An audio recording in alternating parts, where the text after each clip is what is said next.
पूर्व विभाग दत्त मंदिरात दत्त जयंतीनिमित्त दरवर्षी विविध धार्मिक आणि भक्तिमय उपक्रमांचे आयोजन केले जाते। त्याच परंपरेत यंदा गुरुवारपासून श्री गुरुचरित्र ग्रंथावर आधारित विशेष प्रवचनमाला सुरू झाली असून श्रद्धाळू भक्तांनी मोठ्या संख्येने सहभाग नोंदवला आहे। गुरुवारी झालेल्या उद्घाटन सोहळ्यात ब्रह्मश्री श्री श्री श्री तुकाराम स्वामी महाराज करीमनगर तेलंगणा यांच्या हस्ते दत्त महाराजांचे पूजन करण्यात आले।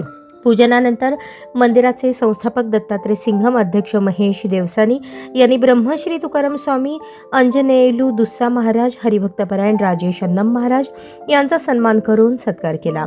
यानंतर ब्रह्मश्री तुकाराम स्वामी यांनी भक्तगणांना गुरु म्हणजे काय आणि गुरु विना ज्ञान, मार्गदर्शन आणि मोक्ष का अशक्य आहे याबद्दल प्रभावी आणि हृदयस्पर्शी विचार मांडले। श्री गुरुचरित्रातील प्रसंगांच्या आधारे त्यांनी गुरुभक्त भक्ती मार्गाचे महत्त्व स्पष्ट केले। उपस्थित भक्त मंडळी स्वामींच्या प्रवचनाने अक्षरशः मंत्रमुग्ध झाली। कार्यक्रमात संस्थापक दत्तात्रय सिंघम, अध्यक्ष महेश देवसानी, अंबादास भिंगी, जगदीश तुम्मनपल्ली, दामोदर माचरला, मंदिर व्यवस्थापक श्रीनिवास गर्दा, श्रीनिवास यन्नम कामटे, गणेश देवस्थानी आदी उपस्थित होते। गुरुचरित्र प्रवचन मालेचा पहिला दिवस अत्यंत भावपूर्ण आणि उत्साहात पार पडला। भक्तांनी शांत वातावरणात प्रवचनाचा आनंद घेत असून पुढील दिवसातील प्रवचनांसाठीही उत्सुकता व्यक्त केली आहे।